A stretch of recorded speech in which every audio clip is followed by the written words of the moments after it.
When I was little, I had a very active imagination. I could imagine things like a car, a teddy bear, or a soccer ball. I quickly moved on to more fantastical things.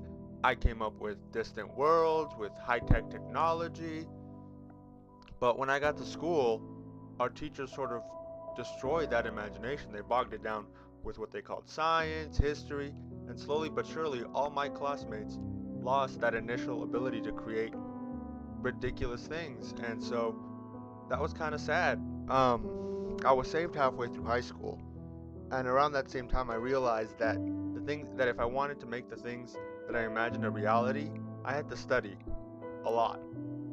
Particularly science, which Christians aren't very friendly towards, especially stuff like space exploration. And I think Christians shouldn't be that way. We should support space exploration, and we should be at the forefront of science. Both the Republican Party and the Democratic Party have made huge cuts to NASA. We're not going back to the moon. It's going to be a long time until we go to Mars, and you can forget about exploring the outer planets like Saturn and Jupiter. They claim that it's too expensive, but in reality, NASA's budget only makes up 0.54% of a tax dollar. That is half a penny. Half a penny pays for everything. It pays for the space shuttles, it pays for the satellites, it pays for the rovers, it pays for everything.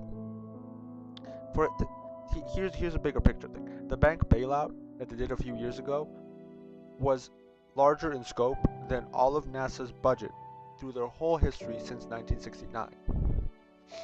When you invest in NASA, you inspire future generations to become mathematicians, physicists, biologists, computer engineers, and these are jobs you can't outsource or mass produce.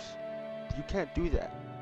And even if you aren't a scientist, you'll benefit from the advancement made, and you'll benefit from a stronger, more robust American economy.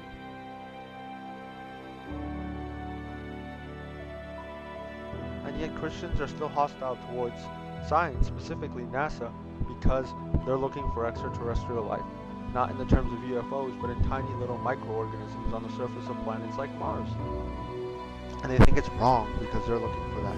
Because that goes with evolution, and evolution is bad, and so NASA's evil, and they're these horrible bad guys that hate religion and hate God and could never be saved. But that's really not what it is.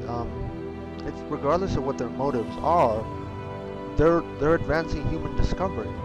Look at guys like Christopher Columbus. He went, like, his motives were to find India, and he found a completely different continent. But regardless of what his motives are, the discovery spoke for itself. Discovery advanced human exploration by half a planet. Take the Human Genome Project, the act of sequencing the human DNA, and figuring out what each gene did. And a lot of this was done by evolutionists, by people who have a strong belief in the theory of evolution. And a lot of people opposed them because it was expensive, and because some people said it was pointless, and because some people said it couldn't be done, and that it was playing God, and that it was wrong. But in reality, it benefited everybody. It benefited medicine, it benefited human advancement. And now when you go to the doctor and they know that you have a gene that can produce a disease, they can prescribe you specific medicine to your genome, that they can prescribe specific stuff so that the side effects aren't as severe, so that the medicine is actually effective for you. And so it wasn't bad. It wasn't the motives behind it aren't what defined the discovery. Christian scientists. What happened to us being at the forefront of scientific discovery? What happened to guys like Louis Pasteur, who were at the forefront of microbiology? Now, whenever Christians hear science, they pick up their pitchforks and their torches, because science is evolution, and evolution is bad, and evolution is wrong. But the thing is, our very scripture is scientific.